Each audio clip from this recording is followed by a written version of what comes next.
5ই আগস্টের পর থেকে কিন্তু এই সব দুর্নীতি লুটপাট জঘন্য লেভেলের বেড়ে গেছে। আমি বলবো না এটা সরকারের দোষ বা কারো দোষ, এটা কারো দোষ না ভাই, আমরা নিজেরাই ঠিক নেই। এই যে বাটার উপর যেই কালকে লুটপাট হলো, এটা কি কেন্দ্র করে যে মানুষের মুখ থেকে শোনা গেল যে বাটার একটা ইসরায়েলি প্রোডাক্ট, বাট কেউ এটা কিন্তু যাচাই বাছাই করে যায়নি যে এটা ইসরায়েলের প্রোডাক্ট নাকি। আমরা বয়কট করবো সোজা।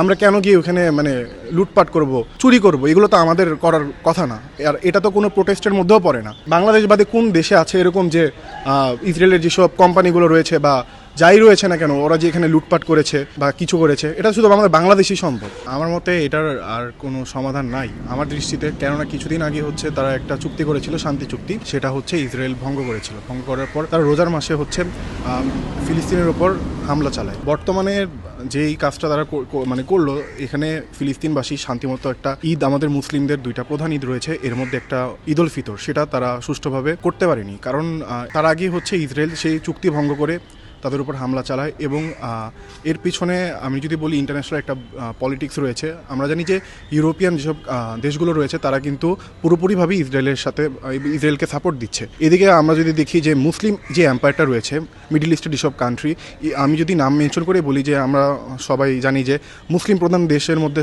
আমরা সবার প্রথমেই যে নামটা নিই সেটা হচ্ছে সৌদি আরব। সৌদি আরব পর্যন্ত চুপ রয়েছে। তো ওই হিসাব করলে ফিলিস্তিনের সাপোর্ট দেওয়ার মতো সামনাসামনি কেউ পাচ্ছি না আমি কাউকে। এদিকে পুরো দেশে চলছে প্রোটেস্ট।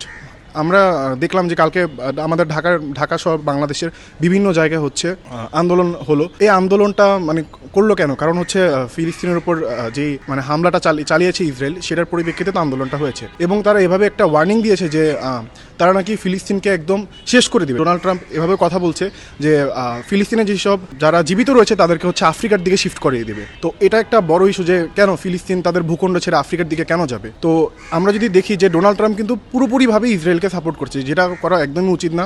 একজন মানবিকভাবে চিন্তা করলেও আপনি এই কাজটা কখনো করতে পারবেন না। তো সব কিছু মিলে আমার মতে এটার আর কোনো সমাধান নাই। একটা সমাধান আছে সেটা যে এটা একটা যুদ্ধর মতোই হয়ে যাবে ধরতে গেলে। কারণ এভাবে আর শান্তি চুক্তি করলেও আপনি এটার সমাধান কখনোই পাবেন না। দেখেন ইরানের কাছে কি আছে এটা কিন্তু আপনি কেউ জানি না, বাট আমরা আন্দাজ করতে পারি তাদের কাছে কি আছে, ইরানের কাছে কি রয়েছে। তো একটা আতঙ্কের বিষয় কিন্তু এখানে আছে। আমেরিকা যদি এভাবে করতে থাকে আর মুসলিম দেশগুলো যদি ফিলিস্তিনের সাপোর্টে চলে যায়, তখন কিন্তু দেখা যাবে যে একটা বিশ্বযুদ্ধের মতোই লেগে যাবে। এখন কথা কয়টা দেশ আগিয়ে আসবে।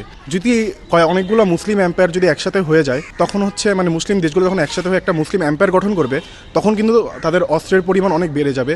আর অনেকগুলো দেশ যেমন ইজিপ্ট রয়েছে, তারপর আমরা যদি বলি বেশ কয়েকটা সংস্থাও রয়েছে, যেমন হামাসের নামটা বারবার মেনশন করছে, তাদেরকে পশ্চিমা বিশ্ব এভাবে প্রেজেন্ট করা হচ্ছে যে তারা জঙ্গি টাইপের একটা সংগঠন, বাট এটা কিন্তু না। তারাও পশ্চিমা মিডিয়াগুলো এভাবে হাইলাইট করছে যে মুসলিম যত দেশগুলো আছে তারা এগিয়ে আসতে পারছে না একটা কারণ পুরোপুরিভাবে সাপোর্টটা আসছে কিন্তু আমেরিকার দিক থেকে। 5ই আগস্টের পর থেকে কিন্তু এই সব দুর্নীতি লুটপাট জঘন্য লেভেলের বেড়ে গেছে। আমি বলবো না এটা সরকারের দোষ বা কারো দোষ, এটা কারো দোষ না ভাই, আমরা নিজেরাই ঠিক নেই। আমরা যদি নিজেরা ঠিক থাকতাম তাহলে এগুলো কখনোই হতো না। এই যে বাটার উপর যেই কালকে লুটপাট হলো, এটা কি কেন্দ্র করে যে মানুষের মুখ থেকে শোনা গেল যে বাটার একটা ইসরায়েলি প্রোডাক্ট, বাট কেউ এটা কিন্তু যাচাই বাছাই করে যায়নি যে এটা ইসরায়েলের প্রোডাক্ট নাকি। আমরা মানুষের থেকে শুনলাম যে ওইটা ইসরায়েলের প্রোডাক্ট।